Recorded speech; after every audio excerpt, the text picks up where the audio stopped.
Hello, thank you for logging on today. So we've been looking at the life of David, and we're trying to really dissect his journey from being a shepherd boy to where he became a king. And not just being a king, but he left a lasting legacy. Like we said, his legacy did not even end with Solomon and Asa and so on, the other children that came after him. It went even past that, even up to now. Think about it. In the history books, a lot of kings came after David. A lot of them we don't even know their names. But we know David's name. Why? Because he left a legacy.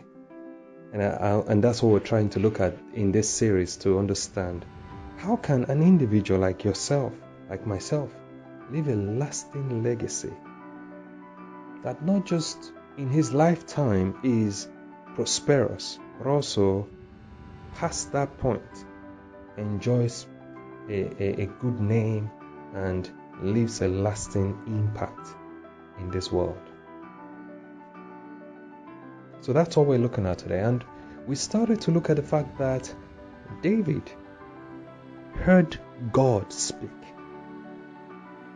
If you read the Bible story carefully, you'd realize God specifically chose him. And I believe one of the reasons God chose him was because he was not qualified for it. Because the prophet went to the house, Samuel, and he goes there, and because God had told him, go to this man's house. There's someone there I want you to anoint as king. So he goes there and he sees the first son.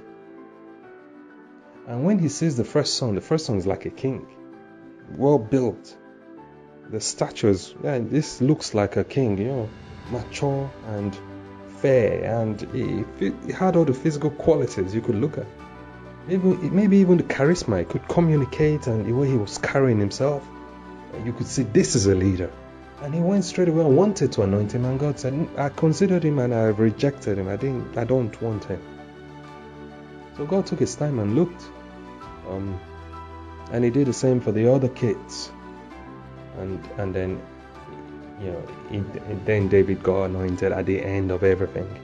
So God really took his time and gave him the word. So the question is, what has God said to you? Have you received a word from God? Have you received a vision from God? Or are you doing what you're doing because society tells you this is the right thing? Or you read an article that says, well, there's a trend now on this type of engineering, or medicine is the right thing to study. Is that why you're doing it? Or is there an inward conviction or inward leading, like the Spirit of God leading you and guiding you to take that step? Have you heard from God in maybe a revelation or something?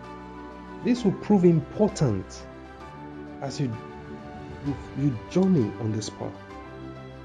I think one of the reasons it will prove important is also because you will face challenges and you will need that reminder that you're on the right path.